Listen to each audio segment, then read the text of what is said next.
In my first area, we found a less active member. Is this lady in the ward who was from like one of the poorest areas I'd ever seen. She had, how many kids did she have? I think it was maybe 7 or 8 kids, and they all lived in this one room house. And I remember finding her on the records, and like we'd been teaching her for a while, trying to get her back to church, but her family wasn't really like listening to the message. It was more like we were just trying to reactivate her and her daughter that had been baptized. But then her oldest son started listening to us. His name was Joseph, and we ended up being able to teach him and watch him be baptized, which was great. And he is still strong in the church till this day. Like, he's awesome. So he was my first baptism that I'd ever like been a part of. And his brother was also baptized on the same day. He was only like 11, I think, at the time.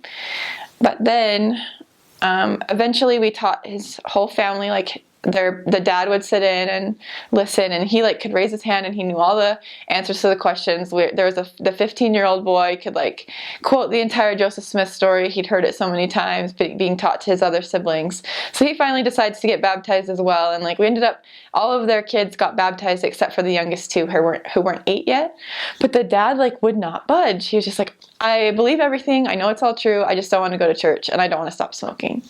And so we were just like, oh, like how are we going to help him? Well, then I ended up getting transferred, and I was in contact with Joseph and his mom a little bit still while I was on my mission. Like, I would get letters from them saying like, hey, we're still active, but like all of my siblings are starting to not go because like there's just too many of them to like keep in tow while trying to walk, to church. But then like this miracle happened, and in my last, I was in Infanta, so that was my 4th area, the one in the very north of the mission. And then my first area was the one more towards the south of the mission. And I remember getting an email from a sister serving in that ward in my first area, Mandama. And she said, hey, like I heard that you were the ones that baptized the Salvador family. I just wanted to let you know that Tatay Salvador, which means like the father, has been coming to church. And I said, no way. She's like, yeah, and he hasn't smoked in a week. And I was like, what? Like, are you serious? I was like, no, give me more details. She's like, we've set a baptismal date for him. We're having faith. We just wanted to let you know, maybe start praying for him again. And I was just like, oh my goodness, like, this is so exciting. But like, I was like sad at the same time. So I was like, man, I really wish I could be there. Because at that point, like, we weren't allowed to travel back and forth to other areas that we'd previously been in, or just like to see a baptism or anything. So the week before Tatay Salvador's baptism was scheduled was transfer day, and I thought for sure, I had 6 weeks left of my mission, I was not going to go anywhere. I was just going to stay up in Infanta. Then I get called to go to Apollo, which is the area right next to Mandama. So I was just like, okay, if I'm going to be in Apollo, like I'm going to be in the same district as the sisters in Mandama, there's some way that I'm going to be able to get to this baptism. But like I knew that it was like a big stretch because we normally weren't allowed to like go to other areas. And so I remember calling my mission president. I said, President, like I just need to tell you about this family, and like this man is getting baptized, and I haven't seen them since my first area. It's been about a year since I've seen them, and I just really would like to see them before I go home and go to this baptism. So he approved it. He said, you know what? I think that you need to be there. I think you need to go to this baptism. This is your baptism. And I was like, sweet. So me and my companion from Apollo, we just hopped on a little Jeep, went, maybe 20 minutes over to Mandama, and showed up at this baptism unannounced. We didn't tell anyone we were coming. And the entire ward was freaking out because like I was there, and it was just like, I have never felt so much joy in my life than that day.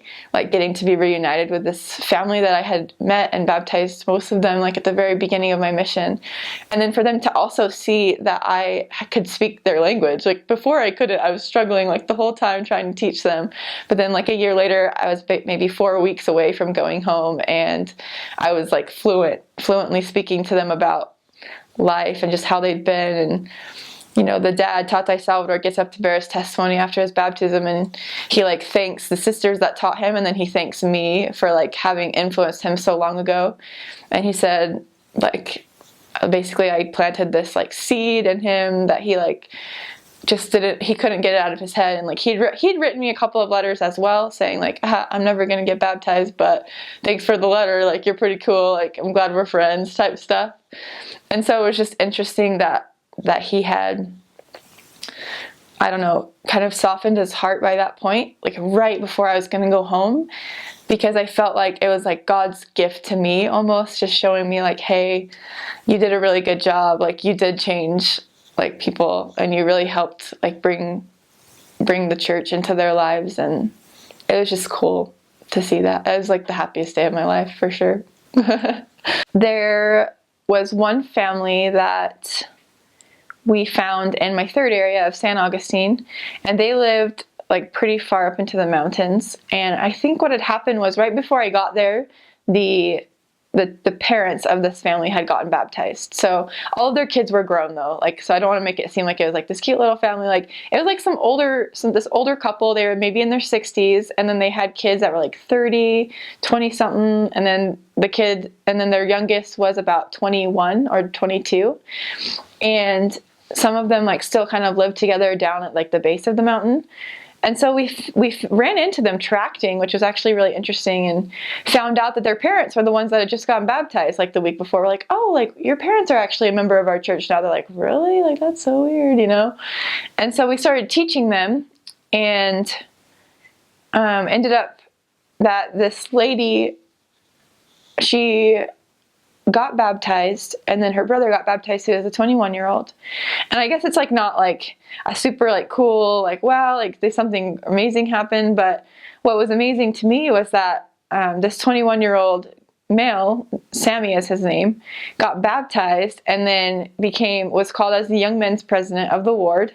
So he had this calling, which I thought was really interesting. So if you go to the mission, encourage like the bishop to give callings to your new converts, because that really will help them. And then now he's on mission, which I thought was like way cool. Like, wow, I baptized someone that's going to go baptize other people. Like, it's just like that rippling effect.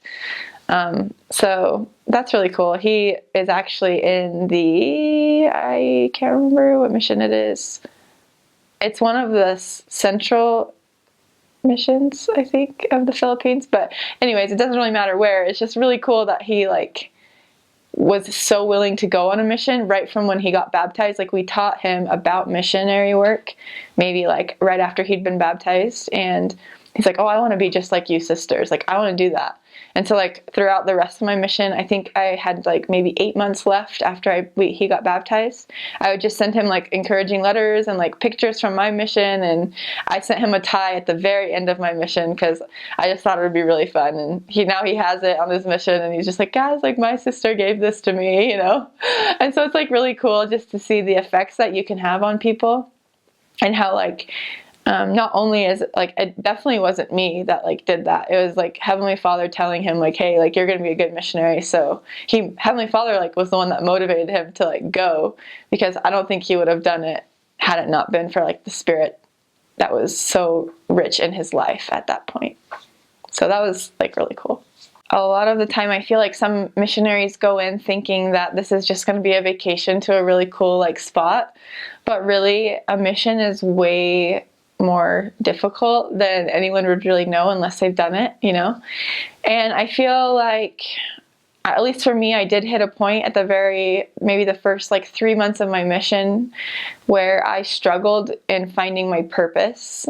And I thought that, you know, I mentioned earlier how I had to leave my area after 7 days, and like my companion didn't know the area. So that was like super stressful for me. Not only that, but like my companion didn't necessarily get along with me very well because she was a native Filipino.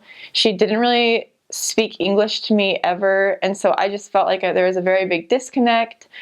And I learned that missions are hard, and like trying to go home is not the answer. I did end up calling my mission president like maybe a couple months in, just saying I can't do this anymore.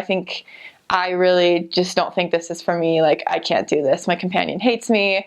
I have awful language skills, and I don't know the area. It's too hot. Like, I had gotten sick the first like month of being there. And then he said, Sister Garrett, suck it up. You're not going home. Like, you are needed here. And I was just like, I don't know how, but whatever. He's like, and then in order to make me feel better, which I don't think he did, or at that point I was like, what? He said, Sister Garrett, you can't go home because you're supposed to train next transfer. I said, President, I don't even know the language. I've only been here for like a couple of months. Like, how is that like happening? He's like, yes, after your training is finished, in 6 weeks, you will be training a new sister. And I said, how in the world? So then like we go on, I, end up finding my place. I am starting to become more happy in the mission. And then the transfer call comes and I'm like, okay, there's no way that he's going to do this. My STL, my sister training leader, has told him, yeah, there's no way that she's ready to train. Like, she is way too unstable with the language. And she like told him that because I told her that I was like uncomfortable training. So she told him that to try to sway him. But then he called me anyway as a trainer and was just like, all right, well, I know you can do it. I told you were going to do it and you're going to do it. So like, it was very scary, but that was like some of the best weeks of my life was when I got to be a trainer to the sweetest sister I'd ever met. So